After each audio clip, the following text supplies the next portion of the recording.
You're listening to Daycare Overhaul, Doing Childcare Better, presented by Childcare BizHelp.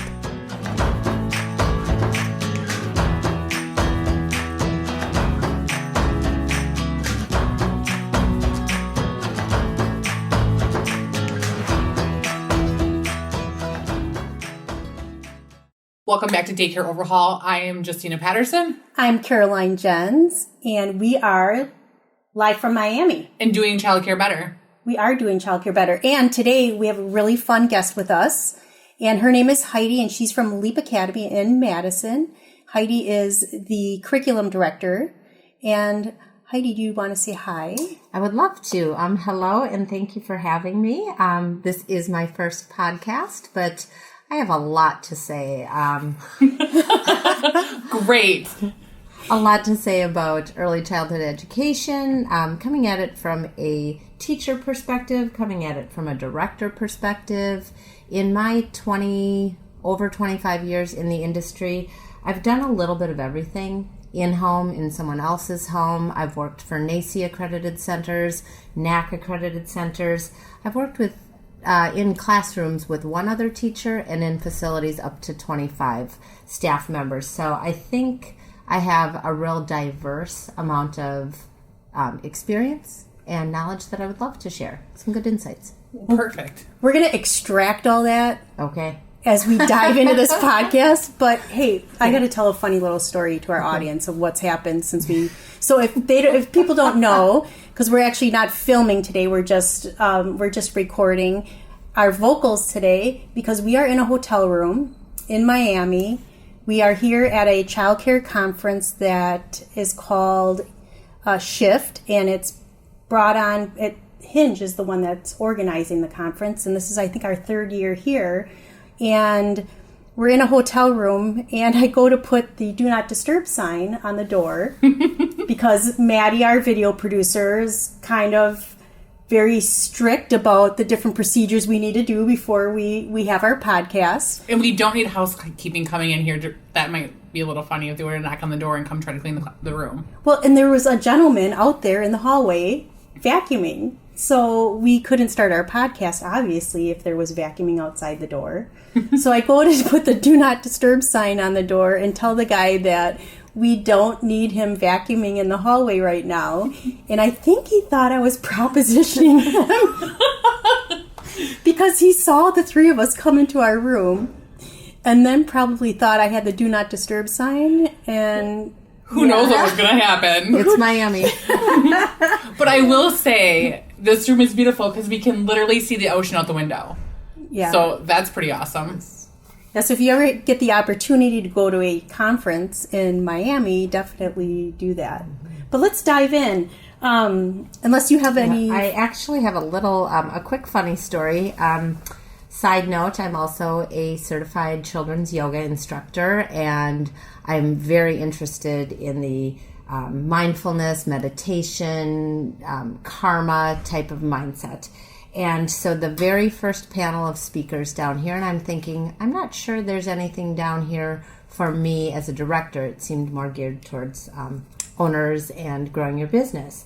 And the first panel that came on the stage, one of the gentlemen introduced himself, and I won't say what brand, I don't know if I can, but he is in Minnesota, and it is the same childcare company that I started with almost 30 years ago. My very first job out of school, my husband and I moved to Minnesota, and I worked for this company, so it felt like full circle. It felt like this is where I'm meant to be right now, and there was that person who basically his company launched my career in early childhood education that spanned almost 30 years on and off. So that is so... It was like it was meant to be. You're like, yep, that's a sign. Home, a meant to be here. And he did a wonderful job kicking it off. So I thought that was a good sign. Did you do yoga on the beach? I have not done yoga on the beach yet. I'm also a sleeper-inner. So it was dark outside when they were doing yoga. I would love to try it tomorrow morning, though. So I did get to do yoga on the beach. Not this morning, but yesterday. Right. And it was gorgeous to do yoga in the sand as the sun was rising and the waves were crashing up on the beach. Oh, it was beautiful. Amazing. So Great way to start your day. Yeah, and that's really just a great affirmation that you're here, you're in the right spot, and we are really honored to have you. Thank you. You know, Maria, the owner of Leap Academy, was gracious enough to say, yes, go ahead. You know, Wonderful. Heidi's such a great resource. We'd love to share her. And that's one of the things that we love to do on Daycare Overhaul is be a resource to childcare centers.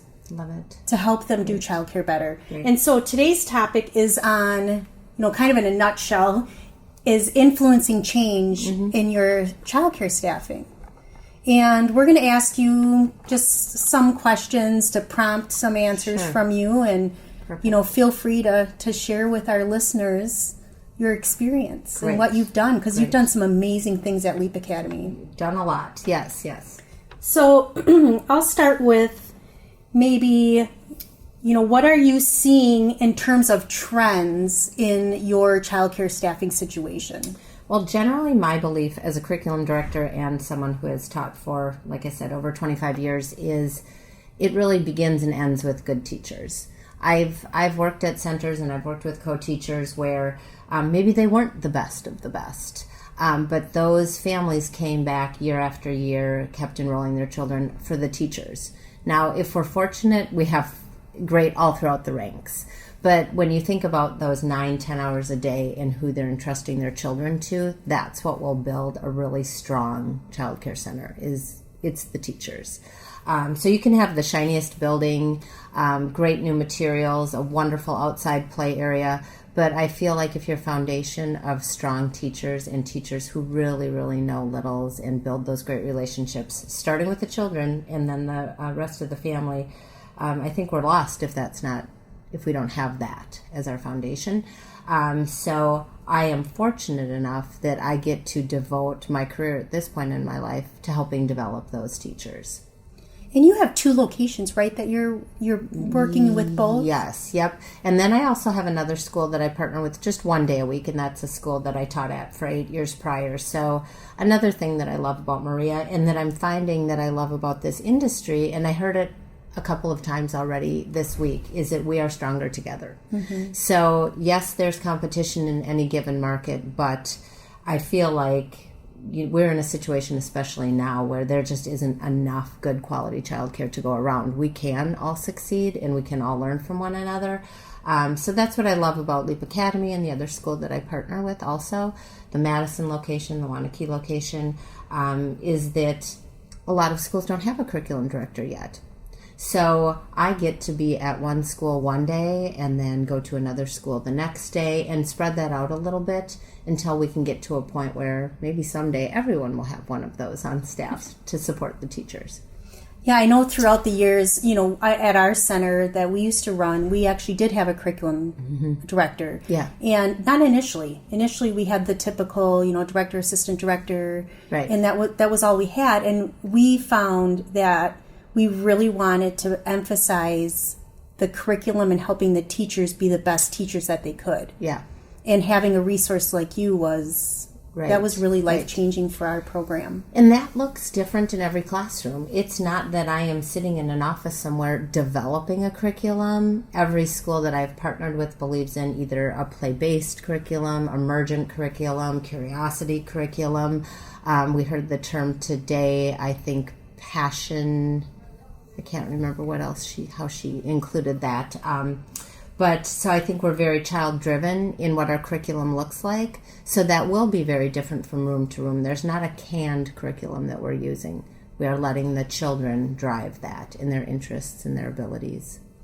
So you've had to navigate in terms of, because Leap Academy purchased another center that you had to then rebrand back to Leap Academy. Right. And so you had to navigate that change and, the existing staff. Right. Influencing them now to be Leap Academy staff. Yes. And now as new hires come in, they're coming in, and is a challenge just getting them to stay.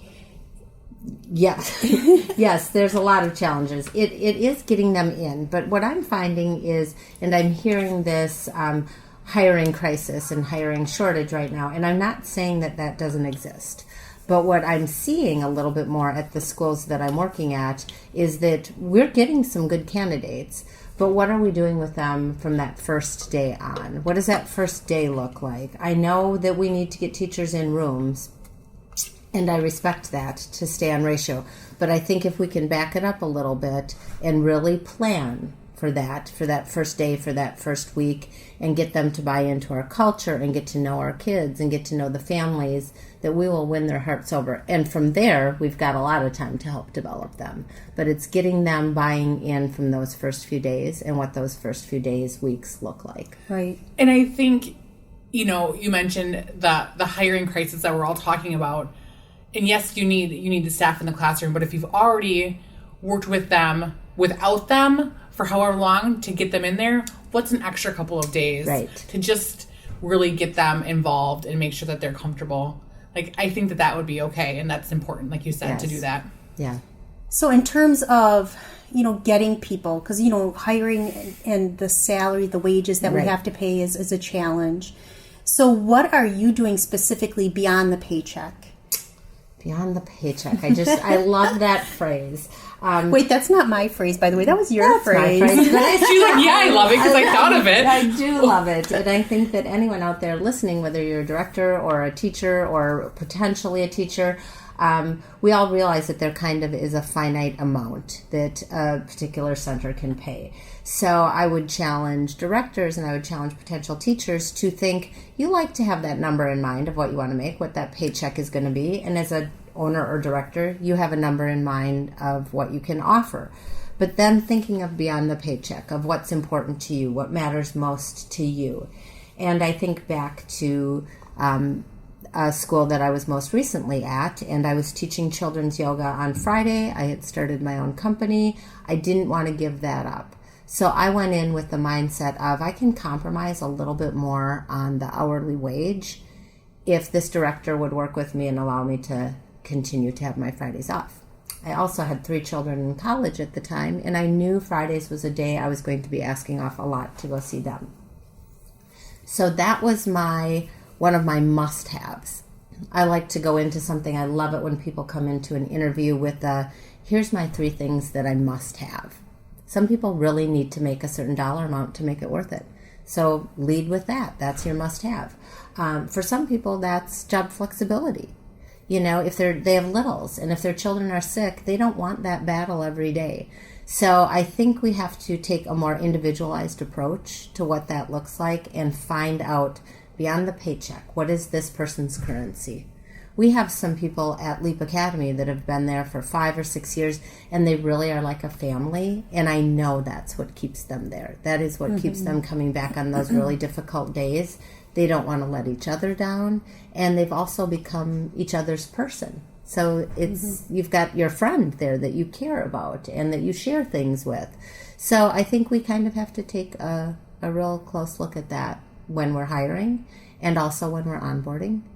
And then as time goes on, those needs might change. What becomes important to someone at first, they might have been with you for 2 or 3 years by now. And then what becomes important to them is taking on a larger role, a more meaningful role in your company. So really staying in touch with what matters. I know, I remember back when my son was still in so he just started school. So he might have been in 1st or 2nd grade. And so he still needed childcare, and they didn't bus. And so what was really important to me at the time was I had to take a late lunch in the day. Right. I had to take a late lunch, drive to his school, pick him up, and then take him over to the childcare center. Right. And I needed to do that 5 days a week. Nothing else in my job would suffer. But I just needed my lunch to not be at like 11 o'clock. It needed to be at 2:30. Yeah. And you're right. that for me, that was 1 year of my life. And so, that following year, I had a complete different must-have. Mm-hmm. And I love the fact of, adding that as an interview question. Okay, so speaking of interview questions, this is that rabbit hole we talk about that I will probably go down frequently. I took at UW Milwaukee, I hope I can say that. Can I say that? You can. I took a training, and it was called Train the Trainer.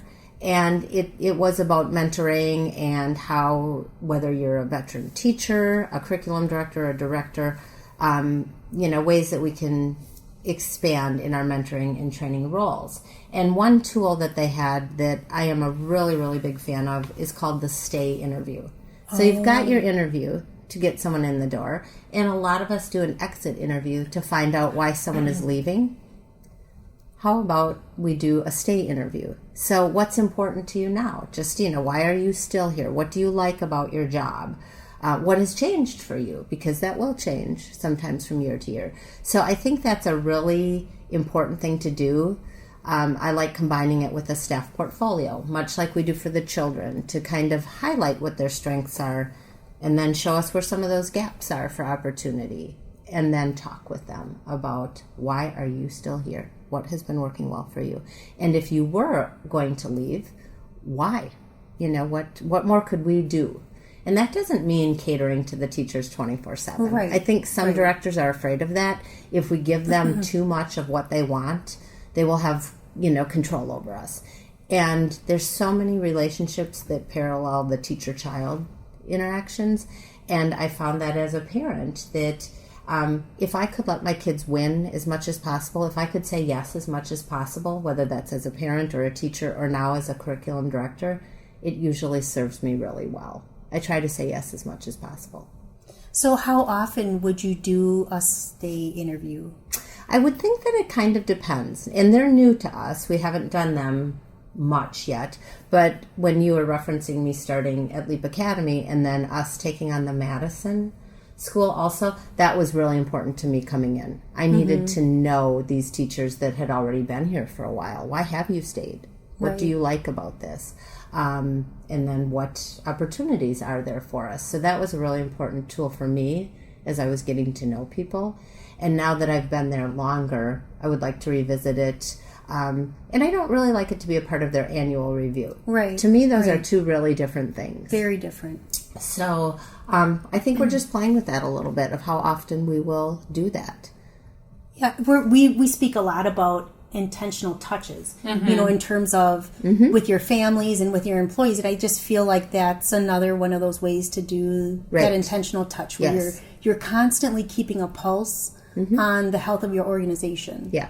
And that's one way of doing it. I agree. And I gave the ones that I handed out initially, I said, you don't have to do this. This isn't a mandatory thing.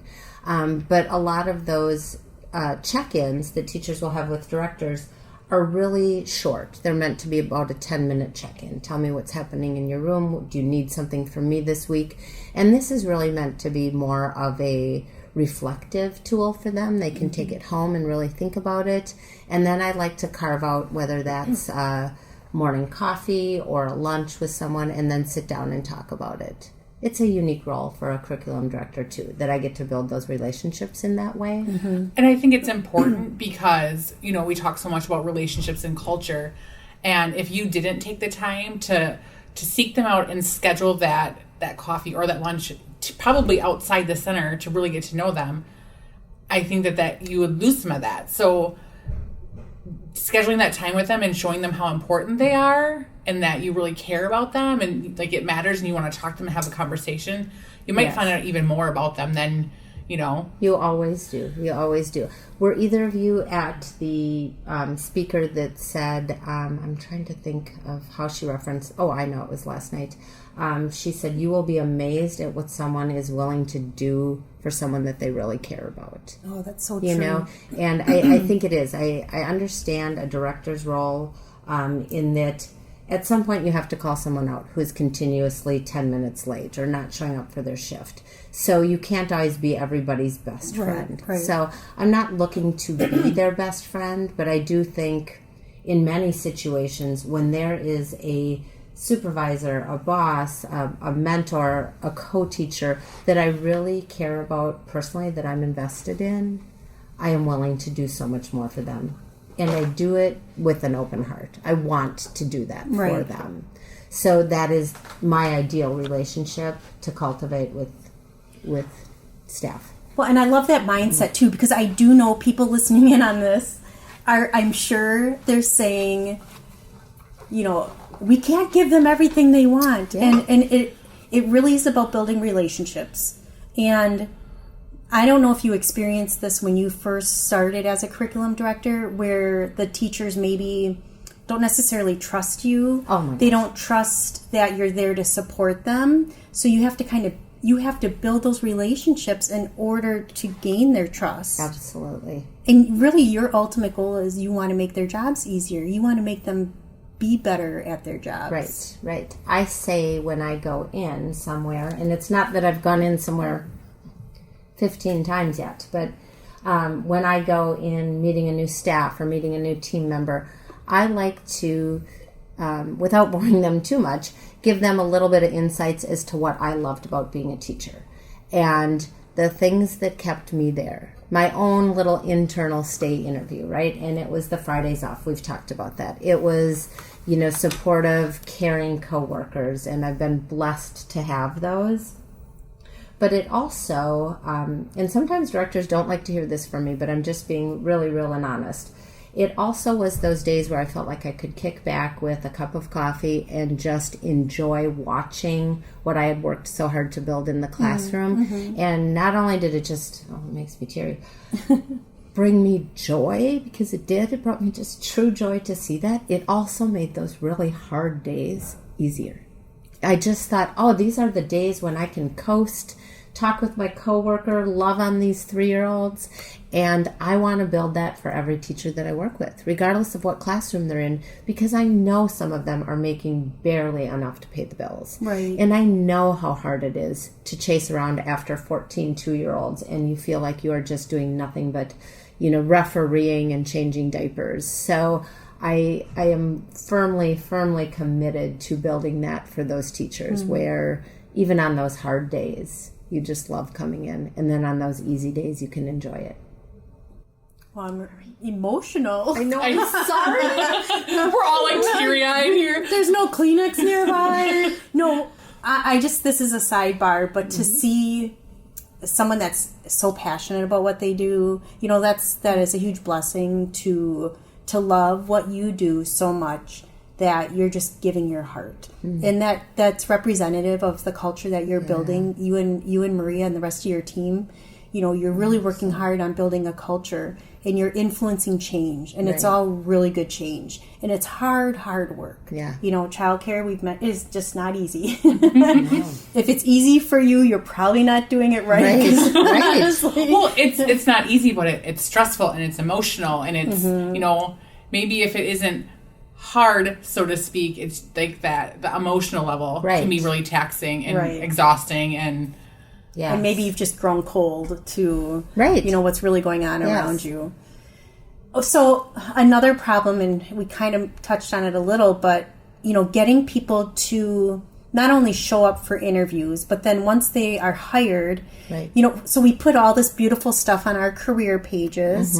We write these amazing ads, because we've been doing a lot of training on that lately.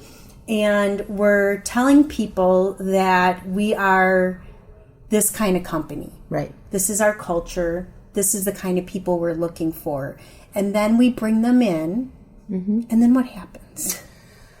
Well, in a perfect world, which we all know doesn't happen in our industry, in a perfect world, everything that we put out there is what they will receive when they come in the door. I don't think anyone or very few people in our industry would intentionally mislead someone. So I think if we're putting something out there, whether it would be to a potential teacher or a potential family, I think that is really what we want at our core and what we really want to be able to provide. I think we have to be mindful of, is there a big discrepancy when they come in the door? Or if there is, of maybe just acknowledging it.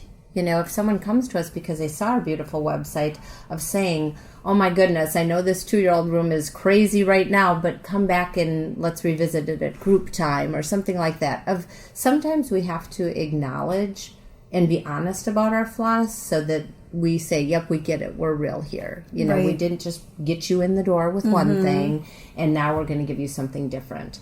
I also say to a lot of people who come in that are new, I share with them what my vision is. And I admit, we're not quite there yet, but this is what I want you to help us build. And for some people, that's no, thank you. You know, I want to come into it ready to go. But I feel like for the right person, when you are real and honest with them about that, and they can maybe see a part of that, then I think that's really inspiring to them, inviting to them. It is. And one thing that I've done is like picking a really specific quality that they have and saying, okay, so your positivity. Yes. That is the culture we're trying to build. We're in the process now. Right. So there are days that you're going to see people that may not be the positive, demeanor that we want. But that's specific quality and characteristic in you is what we need. Right. And so basically you're getting them excited because like they're coming in with a quality that no one else has. And it's like, you want that from me. And getting them to just get really excited about it. So that when they do start, they know that they have to be that role model in that area. Right. Well, and we know that a lot of people, when they are looking for a job, they're not looking for a job. They're looking for a career. They're looking for a place to make a difference and make an impact. And if you can identify that in the interview process, like, this is what we like, this is what we're looking for, this is why you're going to help our team. Yes. Then we maybe won't have that retention problem. They might not be like, well, this isn't what I had in mind. If you are upfront and, we're working on it, we're not there yet, this is how you're going to help us get there. Yes. That whole thing, I think that can change things. And one other point to kind of go along with that, Justina, is I think about like a 2-year-old teacher that we hired recently, about highlighting what quality she has. She is just a really loving, caring, wants to do the right thing for these kiddos. She doesn't have the education or the experience that we would ideally want from a 2-year-old, but we are honing in on that with her, and then we are telling her, we're going to support you in providing the rest of it. Another mistake that I think a lot of us make is thinking that we can train someone like that in a week. I think that does such a disservice to teachers who have been in it, like us, for as long as we have. If we could train them in a week, that totally diminishes what I've built my whole career on. So I don't want them to think. I think that's a whole separate blog. Okay, that's like a whole sorry. No. Like, we're writing this down. I'm like, that's a whole podcast in itself. Right. Sorry, I didn't mean to interrupt you. No, I think it's just, and I think it's a relief off of them that they don't feel like they failed us, because after 2 weeks, we're going to have them in a room by themselves. But after 2 weeks, should they know everything there is to know about DAP, about portfolios, about child development? And then you factor in knowing everything there would be to know about our own policies and licensing. And hey, guess what? We're going through accreditation. You have to know this too. Of letting them know you have that essential quality, like you just talked about, and we're going to build on that. And we're going to support you and nurture you in every other way. And I think, just like you said, just having the conversation, because sometimes you hope it's implied, like, yes, we're going to train you, but to say it's not going to be 2 days, it's not going to be 3, it's not going to be a week, it's going to be a month, 2 months, like, we're going to build on it. It's going to be overwhelming at first because it's a lot of information, but know that we're here for you, we're going to partner with you, and we're going to work through that with you. Right, because I think one of the trends that we're finding is, and you mentioned this earlier, is that in conversations that we had, that we're not just hiring that 4-year degree teacher, right, or that the associate early education person. We're having to go outside the industry. And so tell us a little bit about what you do when you get someone in.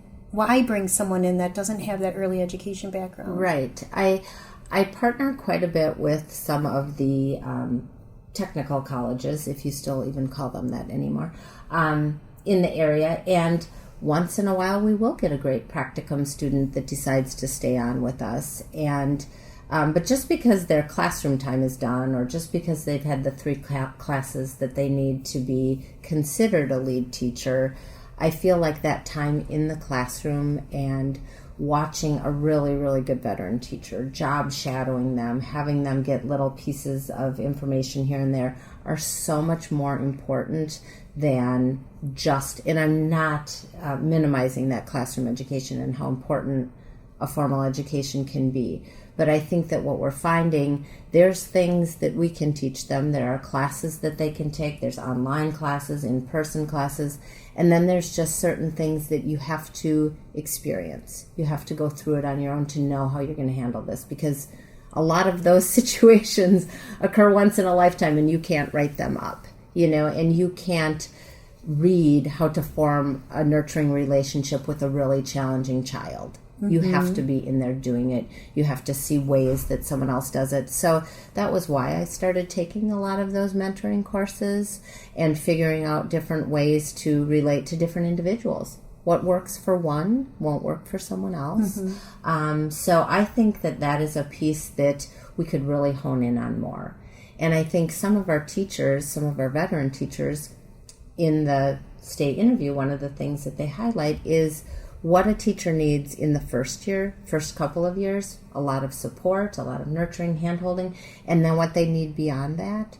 And for a lot of them, it is to find different ways to feel valued, to feel challenged. Maybe they don't want to become a director. Maybe that position is full. Right. But how else can we utilize them? So I love utilizing them as mentor teachers for those new employees who are going to say, formal education isn't for me. I want to stay in this. I want to move up.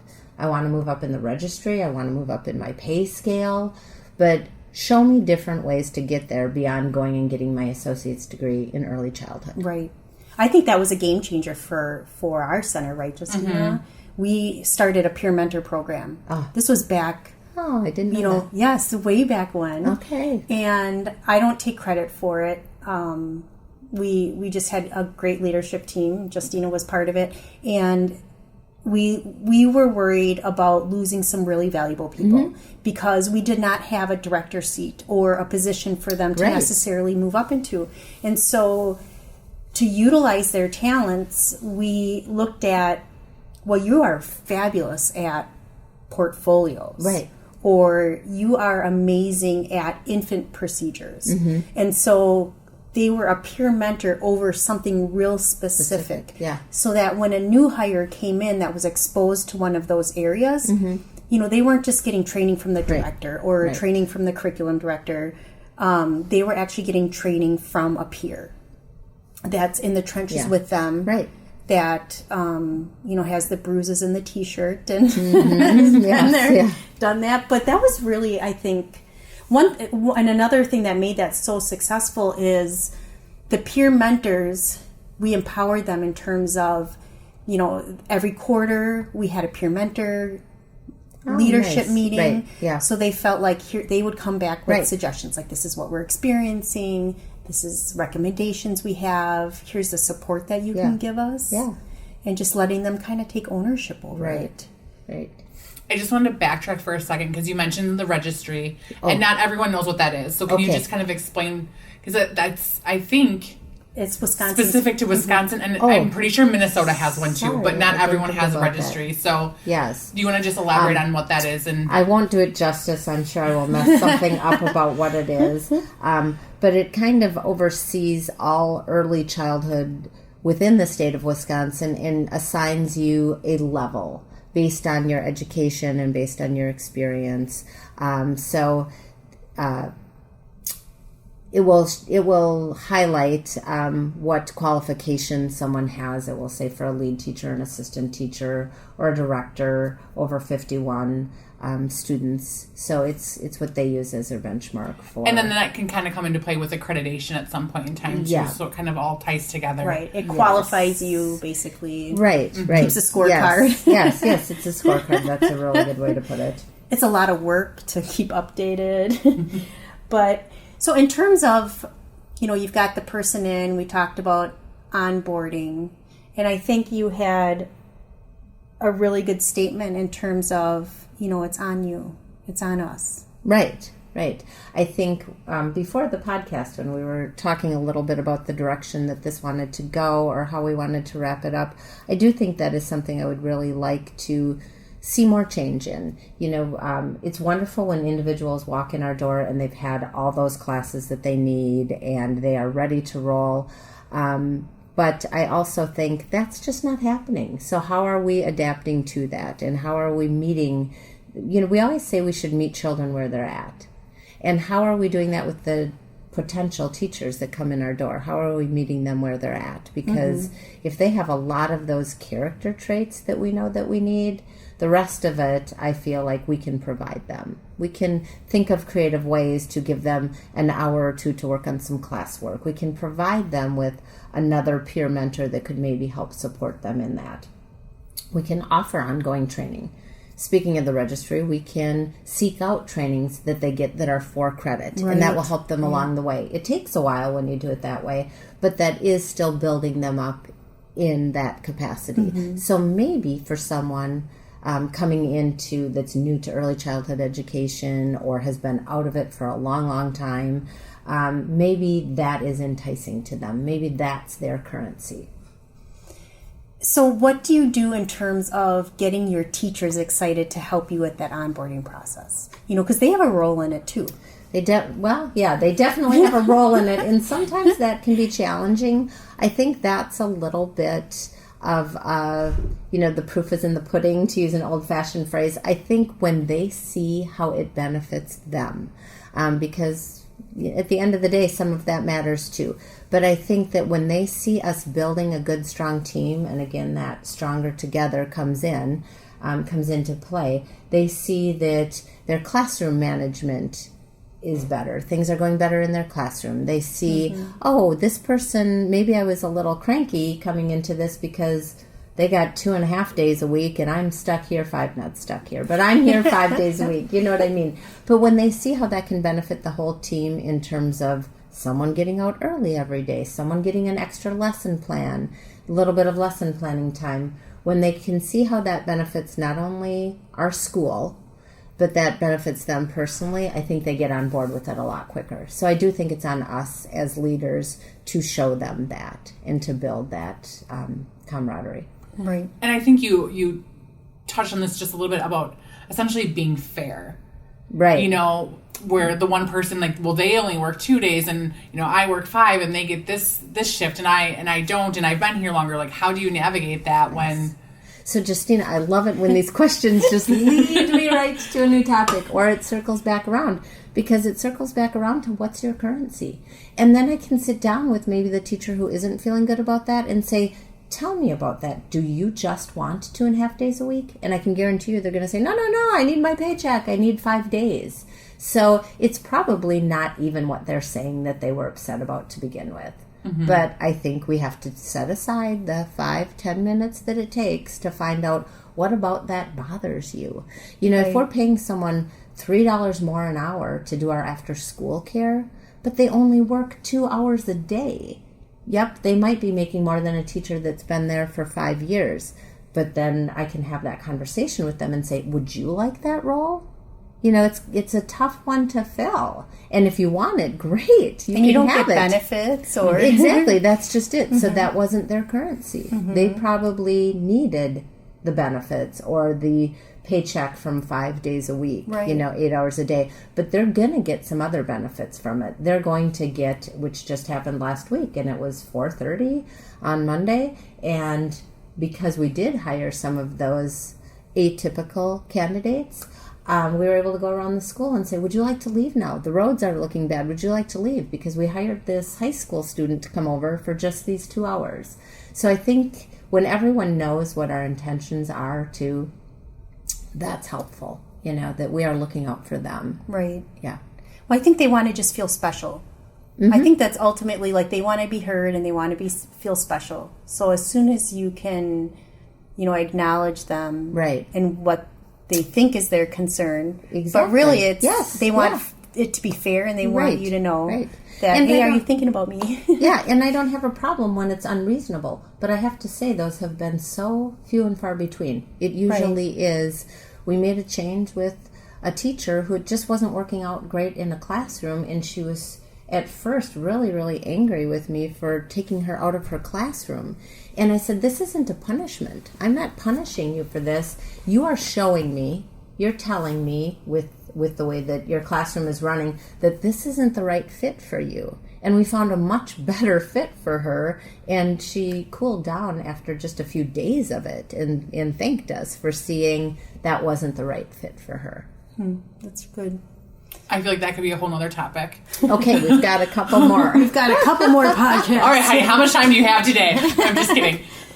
No, so just to circle back around, Yes. you have done such a great job influencing change in your staffing situation. And I know it's not done. Your work is never done. No. But I just want to encourage you, just in what we've seen at your center, the strides that you've made, the fact that those needs are there. Right. Like, that's number one. And then you're communicating that with your center directors. Right. And they know what's going on. Because that's a whole nother piece of it, is like, what are you doing with the information that you're grabbing from these classrooms, from these teachers, and how are you sharing that with your leadership to help improve and make additional changes in your center? And are you asking me how am I doing that? Yes, a little. I think we'll end on that. Okay. Because Well, it's funny how many things from the top down or from the bottom up, especially in our industry, what works for one works for the other. So what works for me with teachers is when I can really sit down and get to know them and work with them. What works for teachers is when they do that with the children. And that's what also works for me and our owner/director, is just sitting down and knowing where both of us are coming from with this. And then her also respecting, she's me. I'm the one in the trenches with them. Mm-hmm. So I think that there is that, okay, I'm going to trust you on this. I'm going to trust you that this is what teachers need coming in from the first week. This doesn't always jive real well with the bottom line and payroll and getting teachers in the classroom, but I'm going to trust that this is what you think a good first week of onboarding looks like. And I think that the results are showing that. And time will tell. Some of this doesn't pay off right away. We might be looking at this a year from now and say, wow, we really changed the way we onboard. Mm-hmm. But boy, we've had a lot less turnover. And that's what I hope for. That's exciting. Yeah. I'm sure that's what your end result is going to be. But we always like to end our podcast with a challenge, because this is Daycare Overhaul. And what we like to do is, what kind of challenge can you give our listeners to overhaul, their staffing situation? Okay. I'm changing this from what we talked about initially, because we touched on the idea of the challenge that we were going to do. So I would challenge directors and training teachers or mentors to really rethink what that first day or first week looks like. I know everyone has got the stack of manuals that they have to go through, and did we do Shake and Baby, and did we do Mandated Reporter, and did we go through the licensing checklist? But really take a look at what that first week looks like, and what relationships did you develop? Did you develop with that new hire yourself? Did you kind of hook them up with a mentor teacher or someone that will take them out to lunch? And shake up what that first week looks like. If you don't get to some of your licensing policies with that teacher, is that okay? Mm-hmm. If they're with someone else in a classroom who does know all of that, but they've gotten to meet 6 different families and bond with a few kids, I think that will hook them a lot faster than sitting in an office by themselves looking at a screen for 6 hours. I agree. I love that. Yeah. So just try something different. Love it. One different thing. Yeah. Well, thanks for meeting us here in Miami. Thank you. No, this was a tough assignment. I know it was difficult to meet at the beach. Right. But no, we really appreciate you and your expertise and your time today. And we look forward to releasing this podcast for our listeners. And honestly, I'm sure we're probably going to get a lot of questions from it. So there's probably going to be like a part 2, part 3, part 4 of Heidi. Well, go easy on me. This was new. We'll do like an Ask Heidi segment. So if you have any questions, be sure to email us at info@daycareoverhaul.com. So you'll notice if you listen to previous ones, it's a new email address specific to us. So info@daycareoverhaul.com. Right, because Childcare BizHelp, is our parent company, and this podcast is presented by Childcare BizHelp, but it is called Daycare Overhaul. So we definitely want you to give us some feedback and, share with us some of your wins, overhaul wins. If you've listened to something that Heidi mentioned and you decide to start implementing it and you have success, we'd love to hear about it. And then... Well, and Heidi will be really excited. Yes. She'll be emotional. She'll be in the corner crying. All teachers are in the corner crying at some point. No, but I actually look forward to having you back again and just you. talking about other stuff, because I think too. that you're just a wealth of knowledge to us, to your center, and to everybody out there. Great. Well, follow us on social and listen to us on wherever podcasts are available. And we'll talk to you guys next time. Bye. Bye. Bye.